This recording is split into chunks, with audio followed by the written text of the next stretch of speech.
so much important to have you here, and I hope you experienced, by walking through the campus, a better ability to have this conversation. Because I felt like, as much as we talk about it, when we look at plans, it just gets in the air.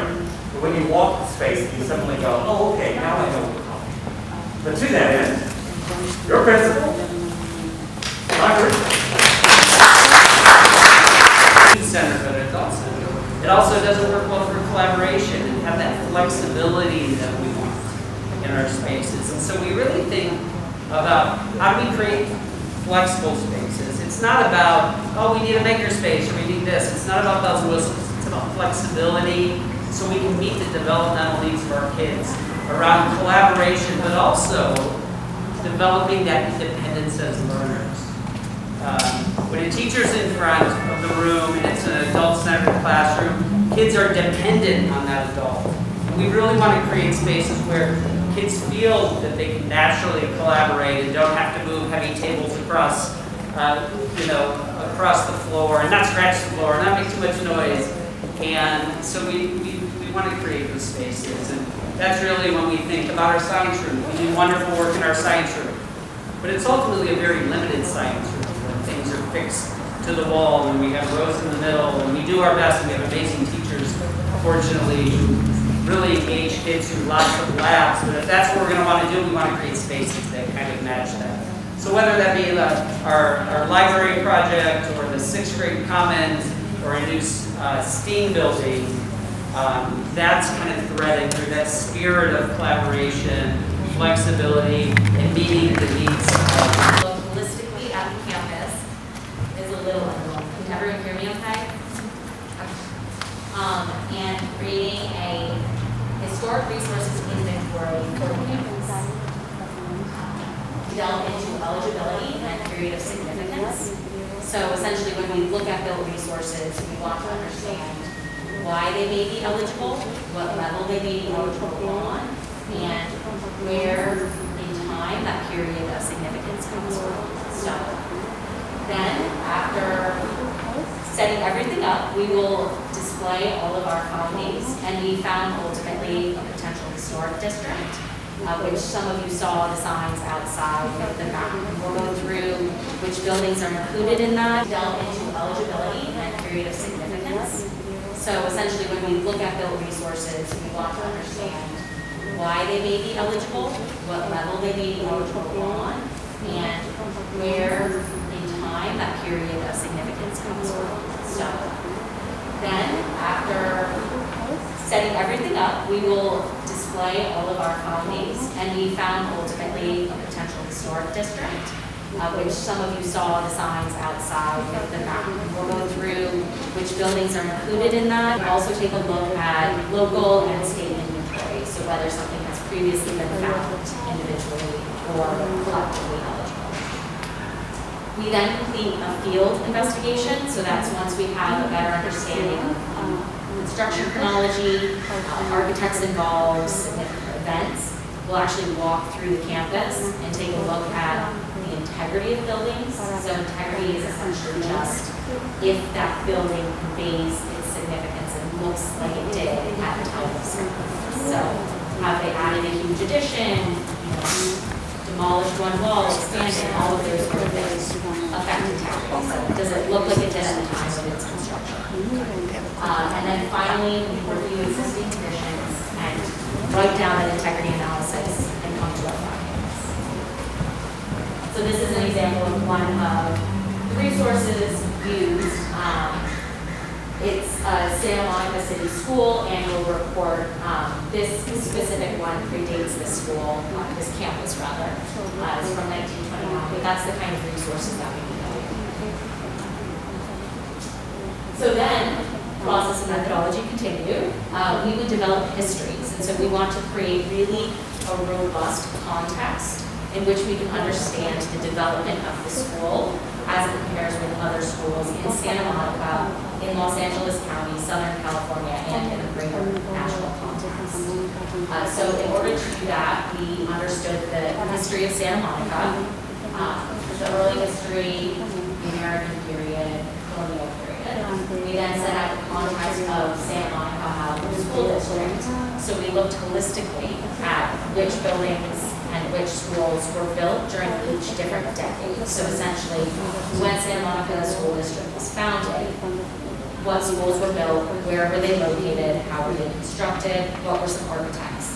And we went through every decade and different period of development. So ultimately, the four that we found that really encapsulate that history was early schools from 1875 to 1902.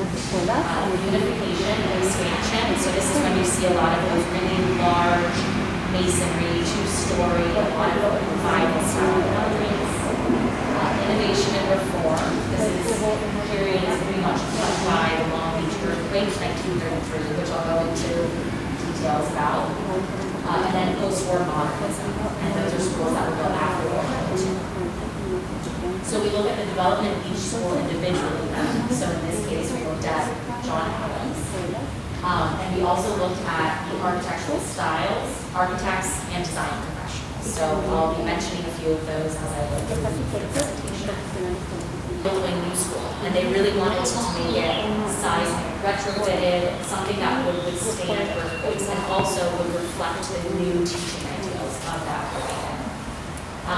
So in 1935, they hired master architects Marsh and Howell to design the campus using the firm's Santa Monica plan. So the Santa Monica plan was a specific approach to building elementary and middle schools that were specifically designed by Marsh and Howell to reflect interactive children-based learning. So a lot of emphasis on indoor-outdoor spaces, we see a lot of windows and doors, and these low, approachable buildings that are constructed out of wood, so they're better for sound stability, and also are clad in stucco. Some post-war, so building L, building C is expanded with an addition, that's the gymnasium. And then in the 1950s, Joe Abstract designs a couple of other buildings, many of which were actually demolished with 12 buildings along the perimeter. 1958, building Mars building, 1968, building Management. So just a little bit of brief history about some of the major events that happened during this school's growth. In many ways led to why it is how it is. Long Beach earthquake, as I mentioned previously, prior to earthquake, many schools were built as masonry structures. When the earthquake hit, they were heavily damaged. Actually, for a period of time in years, some schools were hosting their classes in portable tents. This is actually, I believe that's a Finley school. Or no, that's Santa Monica, because their buildings weren't safe. In this time, the school has gone and is able to build newer buildings like John Adams. They also help in the Field Act, which required that schools have certain standards for size of buildings. The Santa Monica plan by Marsh and Howell. A little bit more information on this. Marsh and Howell created the campus so that it would meet the Field Act. So really rigorous regulations. It reflects an intimate, modern design versus these really large masonry buildings. Emphasis on indoor-outdoor learning, and it was lauded as a model for schools across the nation. The first school that Marsh Smith and Howell completed was actually Wilson Park, so this was the ones they completed shortly thereafter. The school is also associated with PWD development. It's a federal program that was brought in during the Great Depression to help alleviate unemployment. The school district received over $1.5 million in federal funds, and this included the expansion of John Adams in 1938 and 1938 through 1939. So we actually have plaques to that, and that's a significant federal program. And here you can see this is a building model of what was completed as far as between 1938 and 1948, put on hold briefly during World War II, with the peak as the planned buildings. Only the gymnasium was built to those specifications.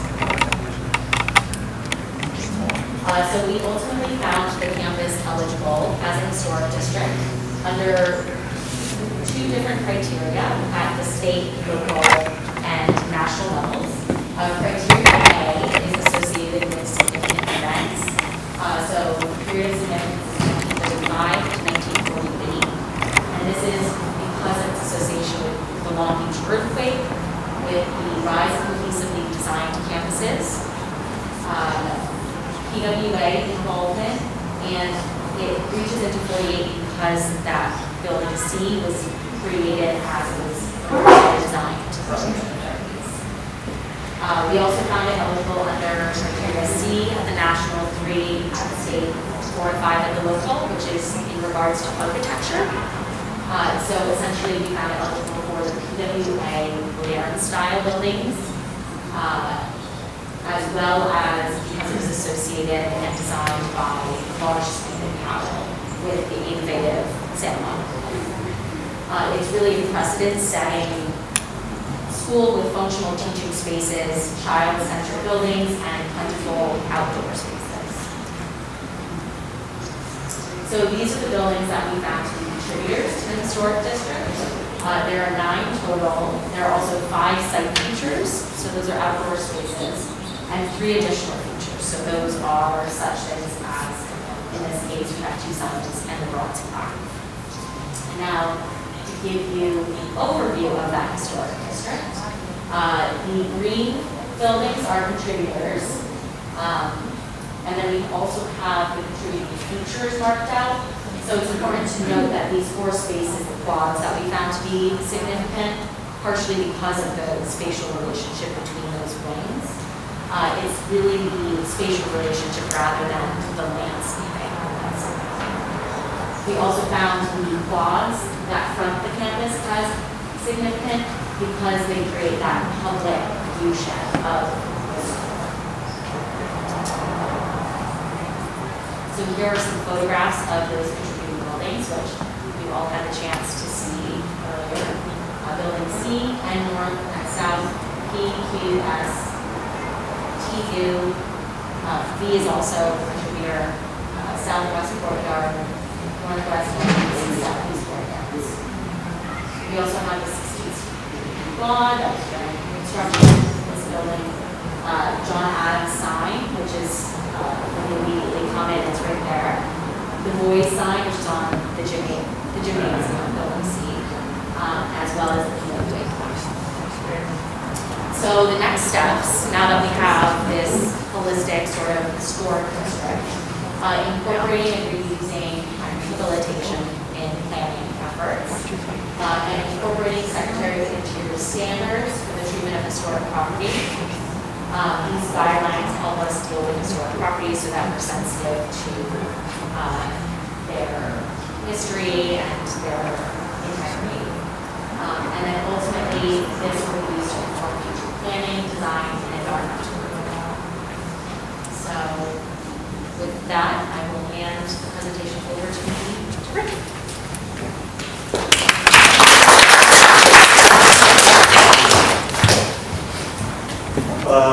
We've been working here for, I guess it's about 2 years now, and I'm going to share with you some of the immediate projects that go up to the library renovation.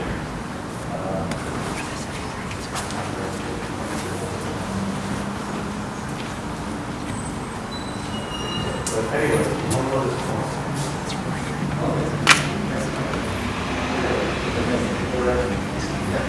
Here we go.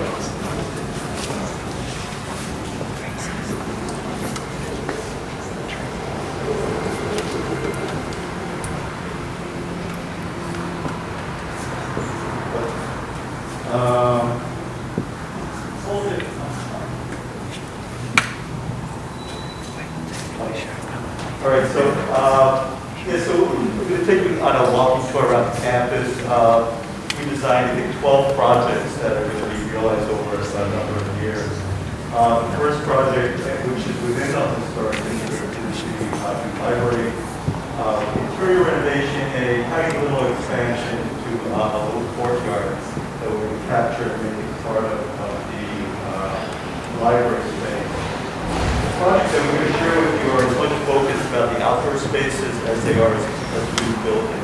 One of the beautiful things about this campus of all the courtyards that already exist here,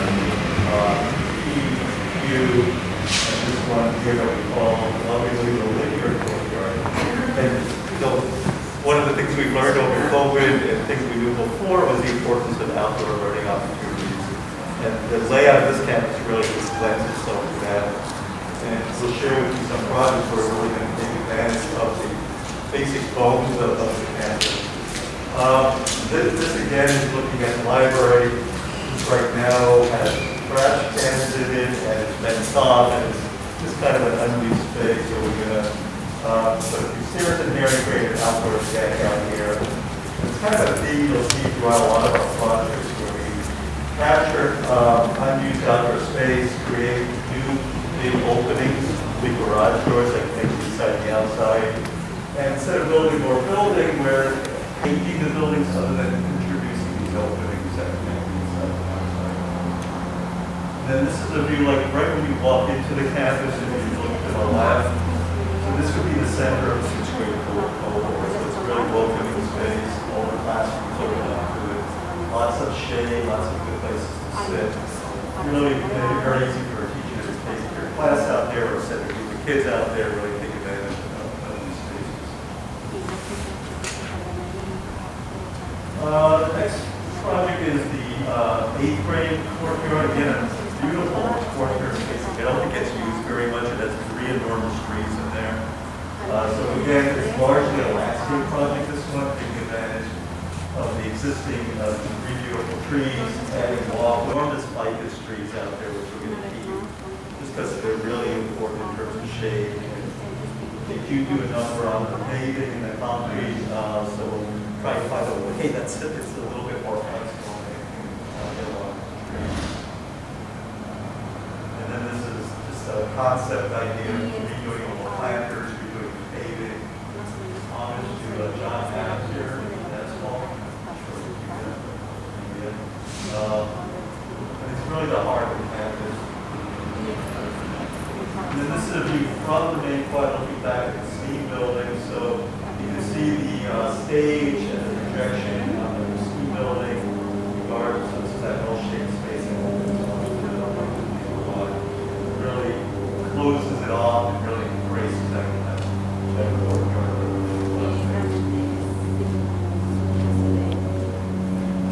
The next project is the cafeteria. This is a renovation in addition to outdoor dining space. So it's renovation of all seating areas in the cafeteria in addition to a large deck. It's really taking advantage of providing more outdoor seating, more lunch, so we'll continue much more time, right adjacent to the it's also going to point out its adjacency to the soccer fields and the athletic fields. That view deck will be used for those events as well. So this is again, a renovation of the interior seating area, providing all different kinds of seating from typical tables to floor tables to high stools, really providing almost like in a cafe or a restaurant so the kids have a variety of different ways to sit. There's different ways, different levels of comfort for introverts and extroverts that they can find a place that they like. Then we're adding this big outdoor deck here. Faces out onto the quad. There's also soccer fields, track and all that. This is a view of that big outdoor deck. We have a canopy, solar panels providing shade. Basically, it's just like a deck that would be with loose furniture on it. All sorts of ways for dining, all sorts of performances, all kinds of things.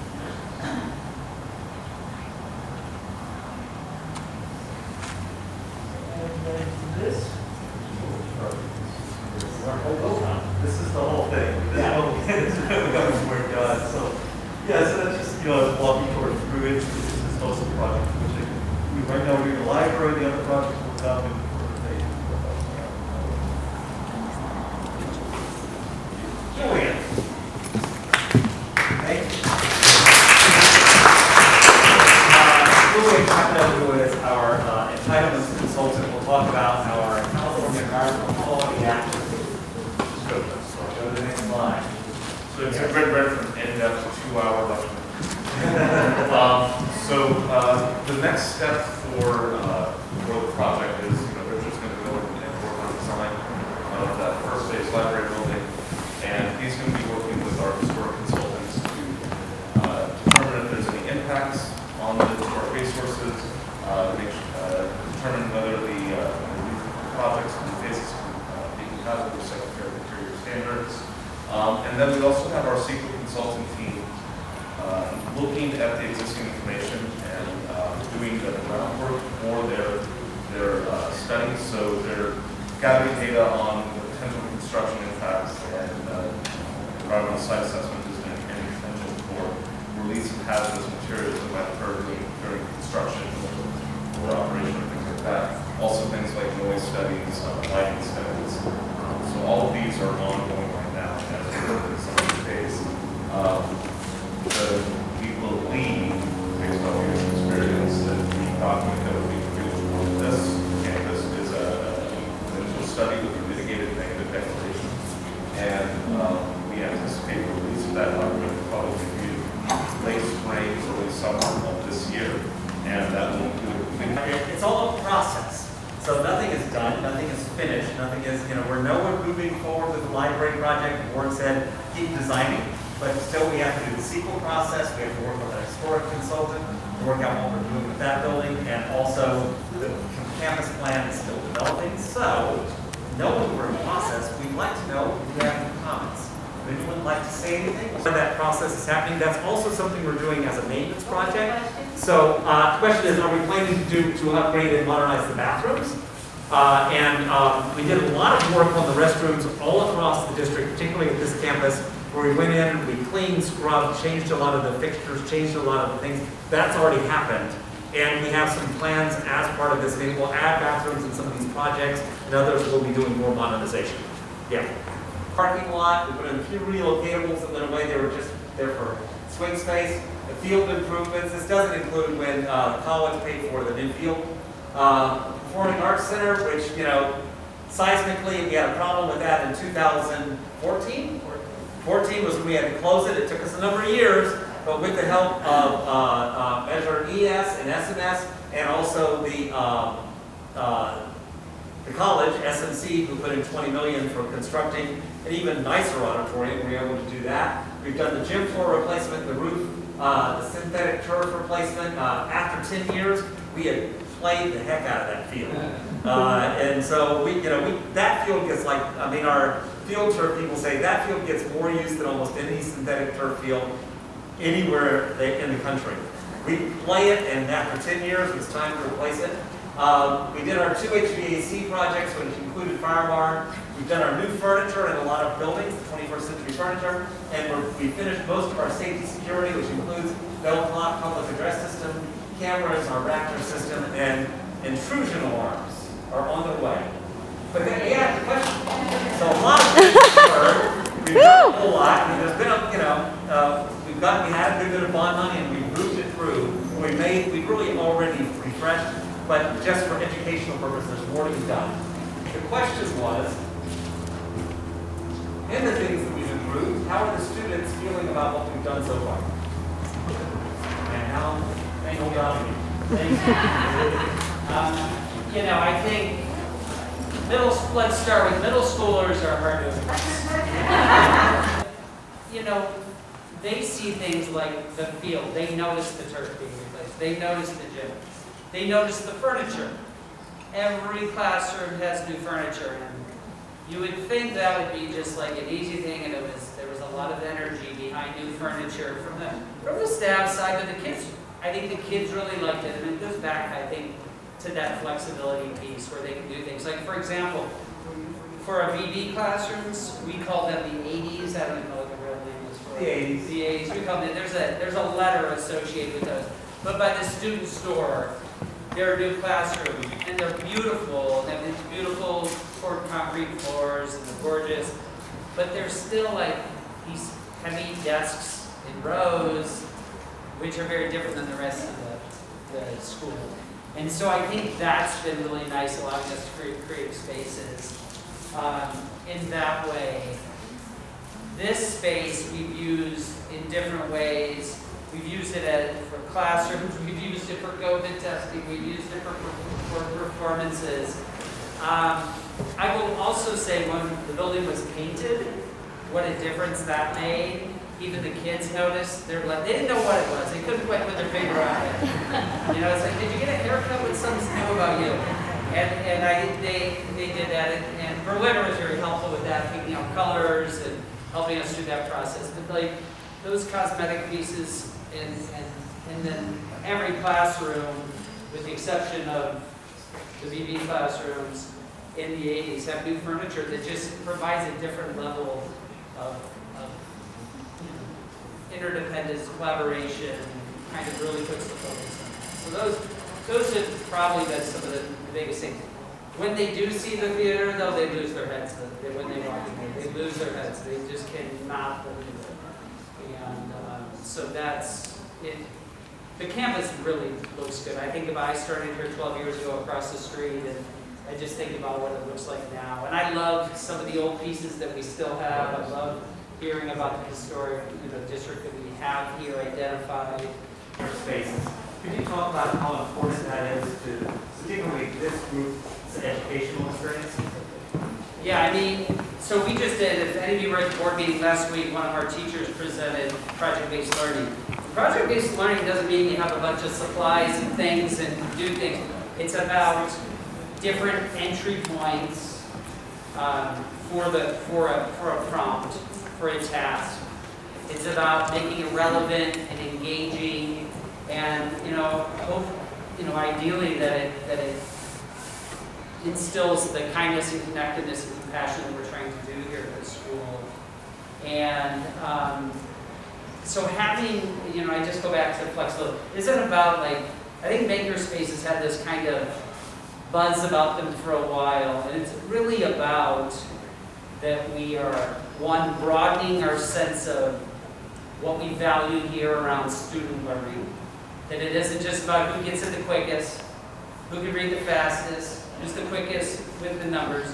That's a very old way of thinking. And so when we bring in more flexible spaces and we bring in different materials, we're valuing things that, I think about what the Berliner group does. It wasn't a race for them. They weren't the quickest to get this thing done. We connected with them when they presented. And that's the spirit of kind of valuing something different, valuing creativity, valuing someone's ability to think critically, valuing the chance for kids to practice problem solving. I spend my whole life, whether it's home or at school, trying to address complex problems. And it could be making lunches in the morning when I didn't shop on the weekend than today, but I did it, and they were pretty good lunches. I would say that. But it's also, that's what this world needs. They don't need the quickest. And we hear it from people in the workforce. We hear it from graduates, graduate programs. We hear it from people running postdoc labs that we don't, we want to create independent learners, not dependent upon whoever that teacher is at the time. And so when we think of these spaces, we think of them as opportunities for kids to enter that kind of complex problem-solving and critical thinking space where they are, meet them where they are. Could you give a little bit of concrete example of what you mean by different entry points and how you're fostering that creativity? Yeah, so I was observing a classroom the other day, and this would even been it was a writing task, and there was a prompt that was making a claim and using evidence from the text. That was kind of the basic entry point. Or you could make a claim and cite from two pieces of text, and it gave kind of heightened the rigor depending on where kids were. But you could also, if you think of some call it problem-based learning or project-based learning, so we have this project, and it was about how can we make our community better?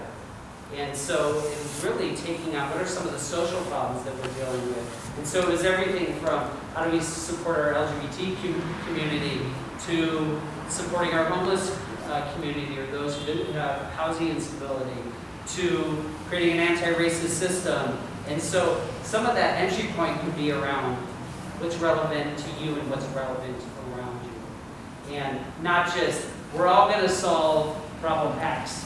We're going to solve a problem that we all agree is meaningful to our community. So in terms of construction, how does that translate? What actually is the makespace? We talked about this with our amazing architects.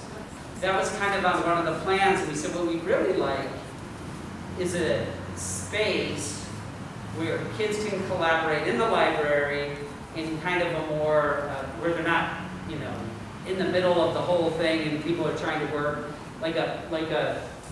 imagine like a little glass cube in the library, because we do need to see them, this middle school, and where kids can work on problems and they have access to technology and they might have access to some other supplies they need.